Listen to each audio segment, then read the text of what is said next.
The Universal Declaration of Human Rights states that everyone is entitled to all the rights and freedoms without distinction of any kind, such as race and color. But people with skin colors, like mine, still face racial discrimination of all kinds.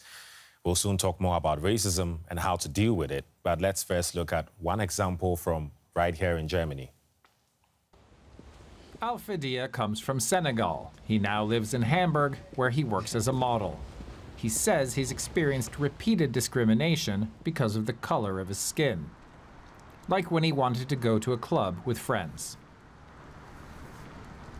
They always said, no, go. That was brutal for me. We didn't even have a chance. And even if we did, it fell apart when we had to show ID cards. We had special ID papers, and they always said no. He's also had problems with prejudice in his modeling work.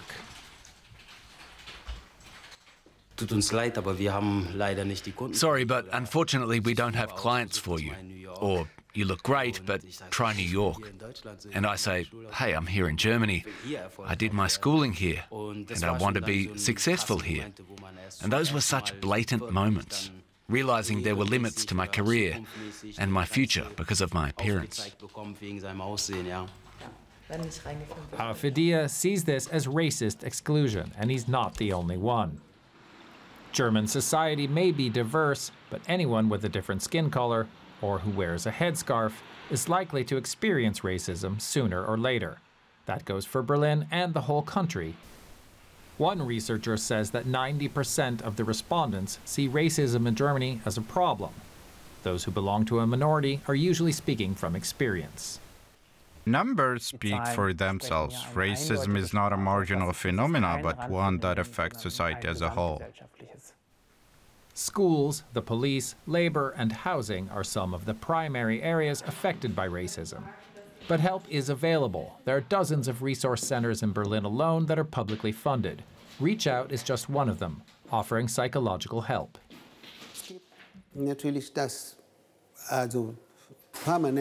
It's always the case here that people are traumatized by racist attacks. They're traumatized by racial hostility, and that in turn causes physical problems. People can't sleep, and they're constantly afraid. Aid workers, politicians, and scientists all agree. Racism is not an individual problem, but a structural problem. For more on the issue of racism, I am now joined by Emilia Roig.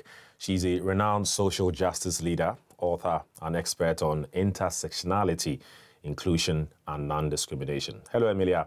Thanks a lot for your time. Now, we heard in the reports that racism is a structural problem. Is that really what it is? Yes, absolutely. Racism is a systemic issue, so it has 4 sides to it. It has the individual perspective, the individual dimension, the structural dimension, the institutional dimension, and the historical dimension. And the sum of all these dimensions make racism. So it would be wrong to say that there's only a structural side to it, because there can be as well an institutional and historical and individual side to it. But generally what they do is that those sides feed each other. So any individual instance of racism, for example, somebody who is attacking someone on the street because of the color of their skin, this is imprinted, or at least this is embedded in a wider system of dehumanization of Black people. So the late Nelson Mandela once said, "No one is born hating another person because of the color of his skin or his background." So how does racism come about? So what happens is that we take on a lot of messages, a lot of images that we learn as children to hierarchize people.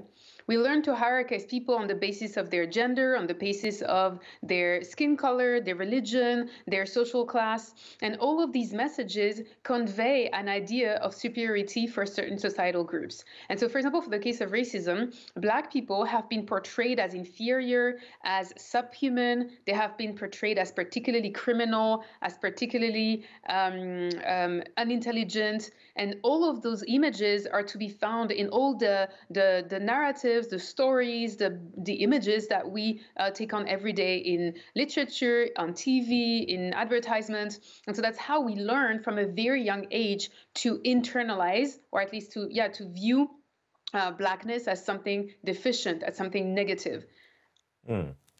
Let's bring it down to a very personal level. How does a Black person like me deal with racism when I'm faced with it?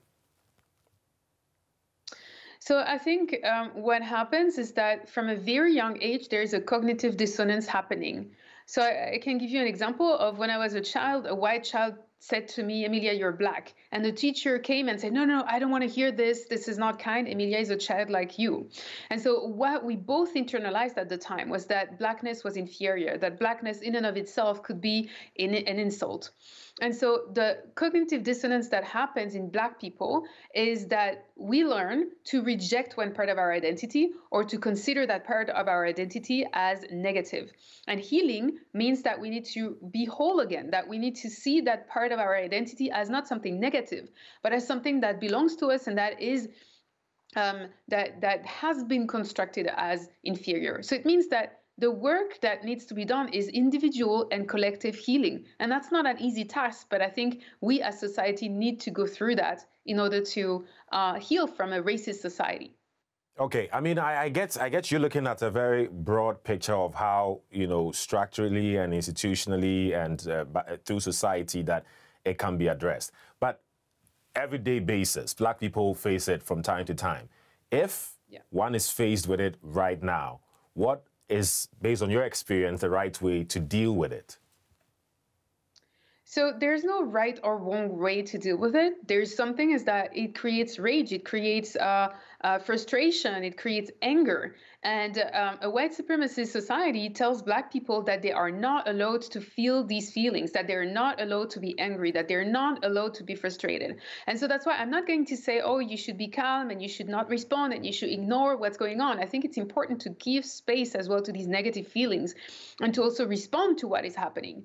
But this is not in and of itself the right way to do it. I think each individual should know that their point of view, their perspective, the hurt that is done to them is important.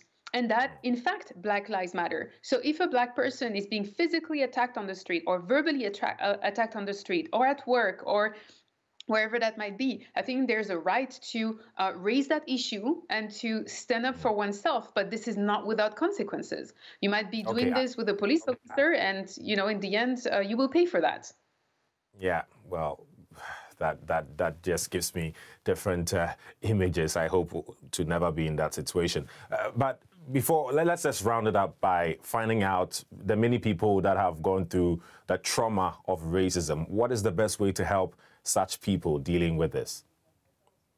I think the best way to heal this is to find a community of people who make similar experiences, people with whom you can exchange those experiences and collectively as well heal from it. Healing in that matter cannot be done individually because I feel like it's going to certainly reinforce the isolation that comes out of racism. So noticing that what has happened to us is not because of us as individuals, but because of a wider system, and that it's a collective issue that affects many different people that may also happen to be Black, but it could be a Black woman, a Black man, a Black disabled person. It could be a Black rich person, a Black poor person. But knowing that this commonality is something that can be tremendously helpful in the healing process. Emilia Roy, normally it would take hours to talk about an issue like this, but due to time, we'll end it here. Emilia Roy, social justice leader, author and expert on intersectionality, inclusion and non-discrimination. Thanks a lot for your insights.